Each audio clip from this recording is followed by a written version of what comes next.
Mag-inang kailangan makaligtas sa asong naging siraulo. Ito talaga yung original na primate na movie eh.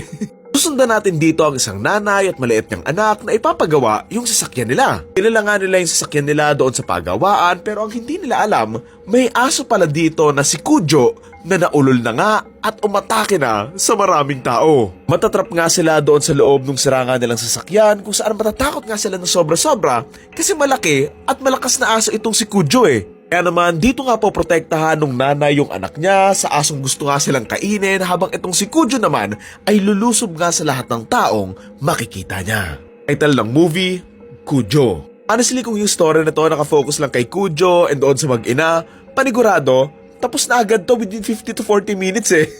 Ito lang, iniisip ko kung ano yung deeper meaning ng movie na to for the first half to make sense. Hindi ko lang magets anong purpose ng mga nangyari doon sa first half na napakahaba na I don't get it. Siguro to set everything up lang pero alam mo yun, parang hindi naman na siya need. So ayun, kung napanood nyo na to and meron kayong idea kung ano yung purpose ka ng first half, then let me know na lang. Simple lang naman kasi yung premise ng movie na merong isang asong nagkarabis dahil nga sa panike. Ayun, nawala na nga sa sarili itong si Cujo, inatake niya yung mga taong nasa paligid niya, and eventually, itong mag-ina na sa dulo, yung nanay nga yung tetegi sa kanya. While watching this, ang tumatakbo lang sa isip ko, parang kaya naman niyang ma-outrun yung aso na yan eh. Parang imposible namang, buong araw siyang babantayan ng aso doon sa sasakyan eh, pero siguro matyaga talaga si Cujo. Sa bagay, at the end of the day, may factor para naman yung takot and trauma syempre, and given na bata nga din yung kasama niya and anak niya, so alam mo yun, medyo risky ding lumabas siya and risk na iwang mag-isa yung anak niya. Simple lang yung kalaban dito pero nakakatakot, coming from a person na nakagat na ng isang hayop pa.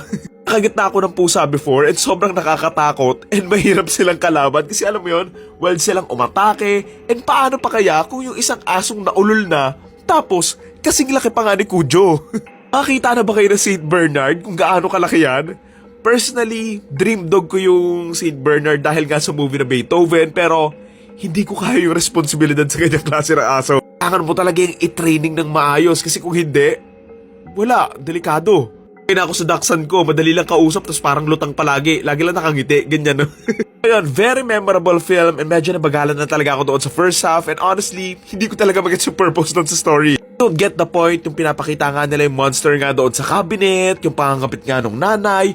I'm sure important siya doon sa story and meron siyang deeper meaning pero hindi ko talaga makita. So alam mo yun, ano yung purpose doon sa story? Feel free to explain na lang if mas nagets nyo. Ako nga, may part na susundan sila ng kabit ng nanay tapos kakainin din siya ni Cujo. Pero yun, hindi nila ginawa.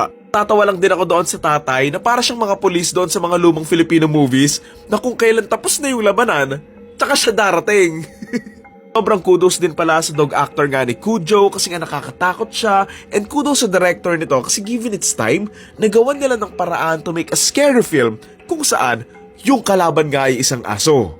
Without CGI or VFX pa yan so malaking credits din talaga kasi nakakatakot yung mga attacks ni Cujo doon sa mga tao eh. Same with Primate na movie, hindi sila gumamit ng CGI and VFX nga masyado and more on practical costume. And for me, naging effective siya. So ayun, sana mabalik din yung mga ganitong approach kasi imbes na gumanda kasi yung mga movies ngayon, mas lalong pumapangit kapag lahat kino-computerize na eh. Computerized, no? Ang tanda ng term. Ayun, ang title ng movie ay Cujo and ang torta rating ko for this film ay 6 out of 10.